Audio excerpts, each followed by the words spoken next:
Right, it's a beautiful day in Devon, and today I'm going to be building some speakers out of all the junk that I've got laying around in my shed. The plan is to just screw this all together and see what we end up with.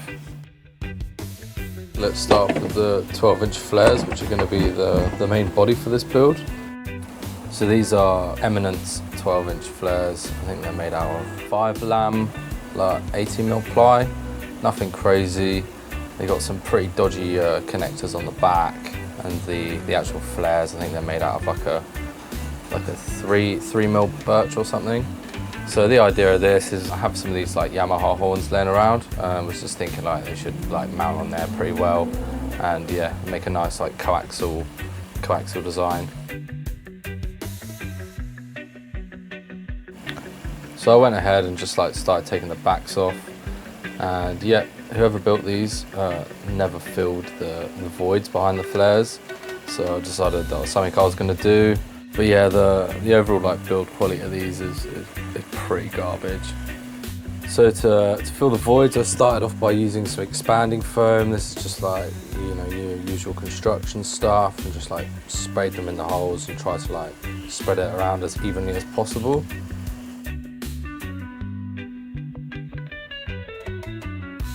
So the speakers that we're going to be gutting are PV Impulse 1012s. You're probably wondering why I'm gutting a perfectly good set of speakers, but it's just got to be done for the video. I've also never used these, and I think I paid like 80 quid for them. So it's not that deep, alright? These also have really nice input plates on them that hold the crossover. They've got the speak-ons. They've also got like a compression driver limiter switch on them too. This just makes the compression driver sound a bit less harsh and a bit more smooth.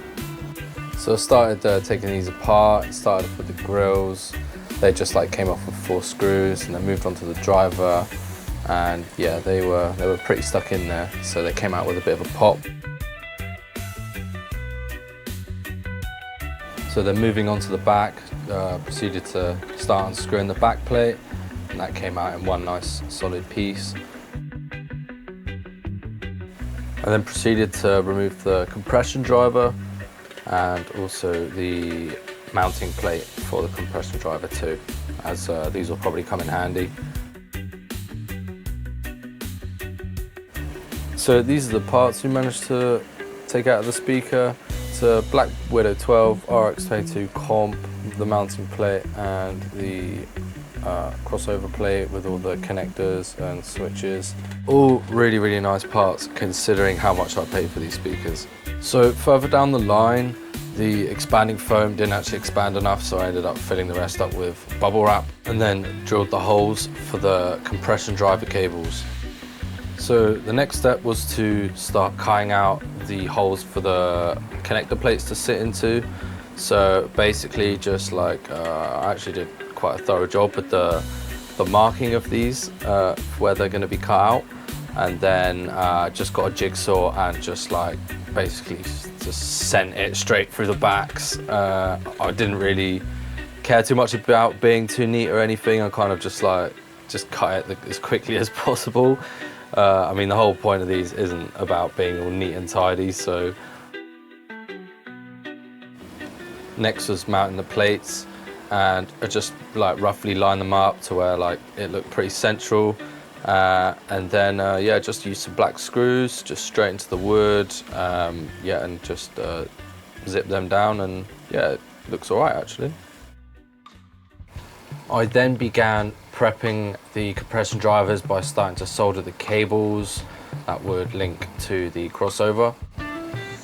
Turns out I actually did need those connector plates to mount the compression driver to the horns, as the compression driver is a screw-on and the actual horn flares are designed to be bolt-on. So I quickly lined up the connector plate with the horn, drilled a quick pilot hole, and screwed straight into the plastic, and they were actually, yeah, that was just fine to hold them on. I also added some spade connectors to the end of the cables just so that they'd be easier to connect to the crossover. So next I mounted the horn.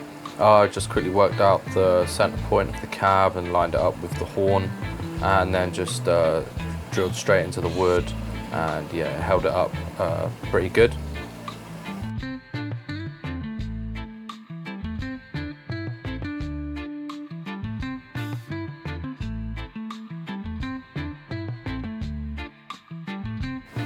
So after the horn was mounted, I then went ahead and opened up the back, and then I started connecting up the compression driver wires with those spade connectors to the crossover plate, and then fitting the 12-inch driver after that, and then screwing straight into the wooden baffle. Usually, if you wanted to be like do a good job, you'd use like threaded T-nuts and stuff, but this is just a shabby build, so I just screwed straight into the wooden baffle just so it's quicker and easier. And everyone knows that the OG way to mount your drivers is just with wood screws. So took the cabs outside, and these things are starting to look sick already. I had these DAS grills laying around that actually would work. I just had to cut them first. I decided I'd mount them not covering up the horn because I think it'd look quite a bit nicer. So measured up and then went ahead and started marking out all the cut lines for the grills and used an angle grinder to cut them out. And after the first cut, I just used the grill just to trace around all the others just to speed up the marking process. So after I cut the grills, I went ahead and got a belt sander and started sanding the edges down because they were razor sharp. I had a pair of gloves on too, just so I wouldn't lose my fingers. And I also used a bench grinder too because the belt sander didn't work too well. Then I went ahead and went over all of them with a wire brush on a drill. That's just because I wanted to paint these and I wanted to just get any old paint, dirt and crap off of them. I could have spent a lot longer on these. There's clearly a lot of rust still left over, but it actually just does not matter. So I painted these using the spray paints I just had left over in my shed. The three colours that I had was white, red and yellow. The red and yellow paint, that's actually line marking paint, and the white was just some basic spray paint. So I thought I'd go for a highway maintenance paint job. And as you can see, this looks absolutely brilliant. I'm really happy I chose it. And then to speed up the drying process, I got a blowtorch and just went over the paint just to dry them out as quickly as possible.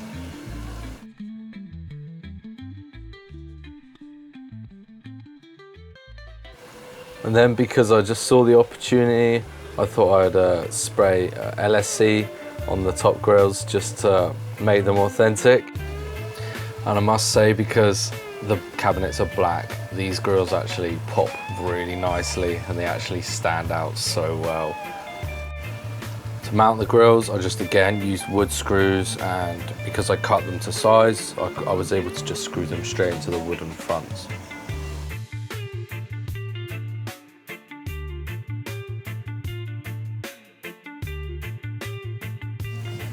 So, because these cabs have no limits, I decided that I would use some more of that spray paint, and I'd paint splatter the horns. Just made sure that I just did like a light even spread over them. Didn't want to go too crazy. Sometimes less is more. And then also switched over to the red and flicked a bit of that on there too.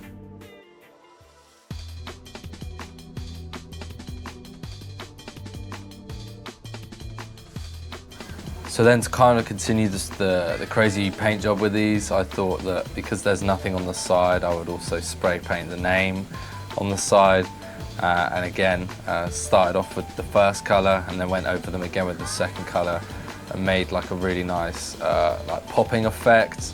And yeah, I think it actually made them look really good as well.